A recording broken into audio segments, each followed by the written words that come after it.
The idea is I've got light cavalry in a position so that they can get to the guns quicker than he can get to them from that gate or from the side there. So we'll have the light dragoons just off to here. They'll be able to give us a bit of fire. And we'll have some light dragoons there as well, so they should be able to give us a bit of fire as well. I'm going to put some land troops in there as well, just behind, so that we can inch those forward, just behind the guns. Nice to have some cavalry to be able to chase him away though. That's what that was for. We really don't need all of this infantry, so 2, 3. Should we be greedy and maybe go for 4? No, I think 3 is going to be enough. 3 infantry units. I'll put 3 infantry units in there.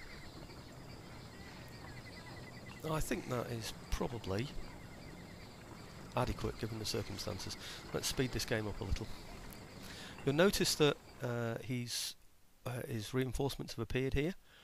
If we just have a quick look at what his setup is, we can see that he's on this wall here.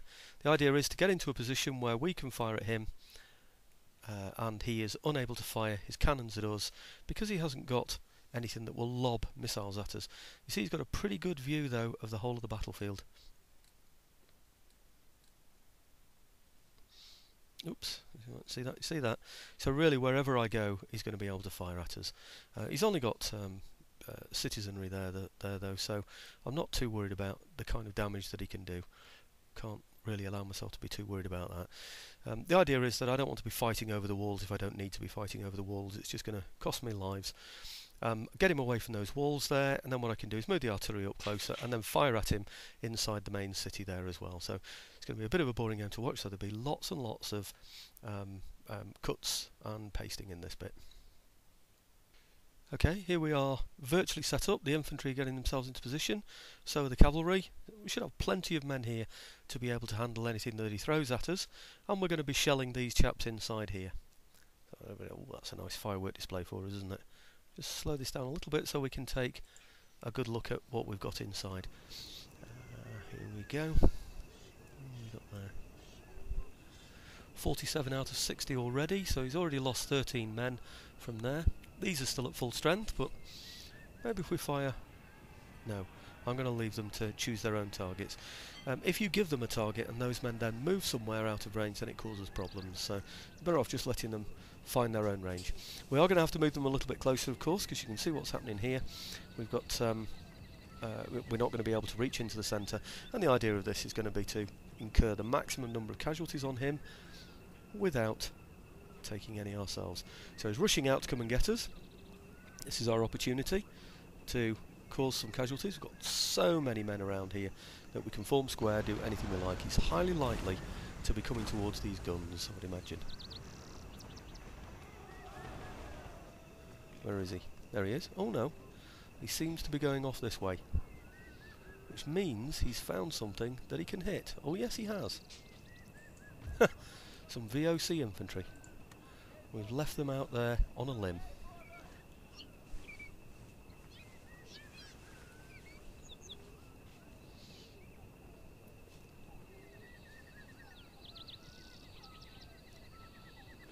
Right, now that artillery is now going to be firing at these, which is not really what we want to happen. We want them to be hitting people on the walls instead. So in order to avoid that, for now what I'm going to do is actually target this artillery at them. I know I said it wasn't a wise thing to do, but I think it's going to be the best thing. Otherwise what will happen is they'll be firing at my at the cavalry while he's charging in against my infantry. Let's have a close look at these, this should be fun.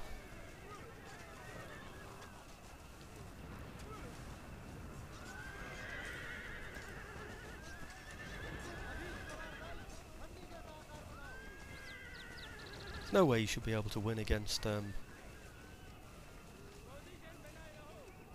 square formation, and there he goes already.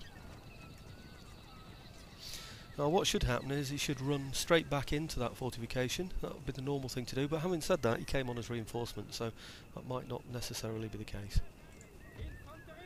Notice I didn't even put them on melee attack for that one there, you see. What have we lost? 13 men? And he's lost, oh, I don't know, about 20 something, 24. So perhaps I should have put them on melee mode, but And I'm going to take them out of here now because it doesn't look like anything's going to come back and hurt them. And we'll just join them up with the main force. That was an oversight of mine, leaving them out there on the side.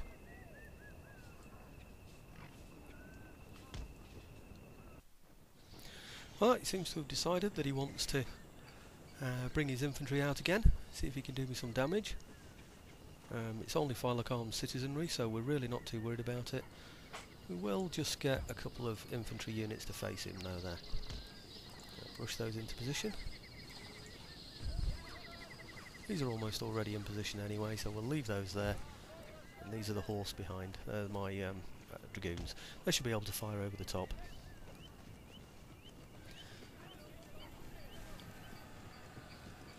I suspect he's decided there's little point in him standing around just being fired at, so...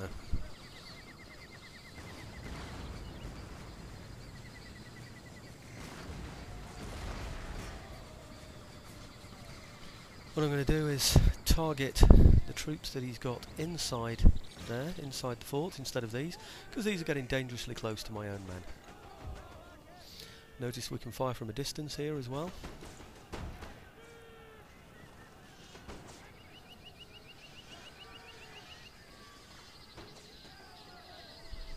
There's the first lot gone, there's the second lot gone. He's highly likely to run directly towards his fort, but we're going to chase him away anyway. Actually, that one said running rather than routing, but I think we'll take him anyway.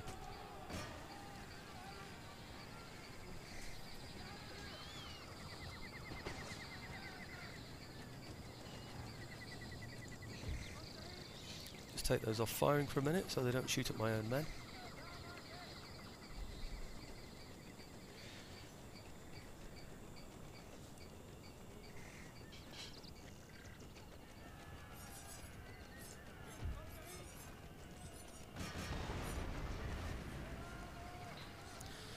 And that should be the end of those.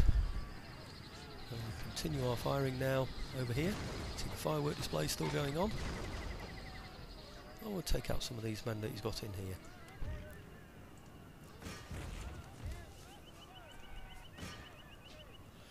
I think the picture's quite clear.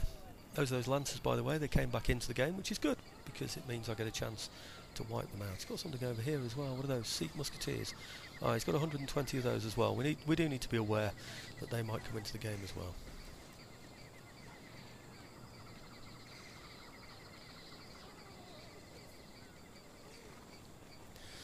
Now might be the time actually to advance those.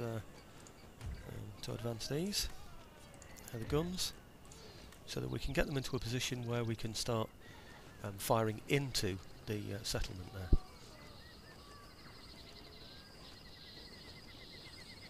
See that one there hasn't limbered like I've asked it to.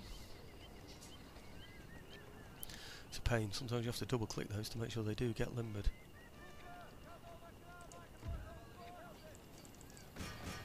I think maybe I'd set them on walking for some reason. Silly of me. Need to pay a bit of attention to the fact that those lancers can still come out and can still attack my howitzers, so I do need to make sure that I've got all my men in position when that's the case.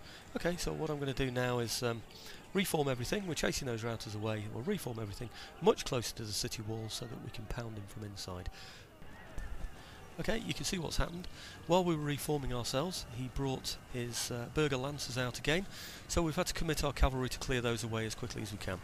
He obviously didn't want our artillery to get into position in the position that we wanted to get them into so that we could take out the centre of his fortress. So he's committed his lancers. So I've just piled in all my cavalry that were quite close to my artillery anyway, just to clear those lancers away as quickly as we possibly can. Notice just behind there we've got these Sikh musketeers still in a position to do us some harm. We do need to be quite aware of those. Okay. Well, that seems to have cleared everything away that he's got. We'll bring these chaps now back to support the artillery that should now be very well in position. We should be able to unlimber those, not dismount as I've said in the past, and then we should be able to shell him inside there. I'd like these to run though so they don't get caught when the when the howitzers fire.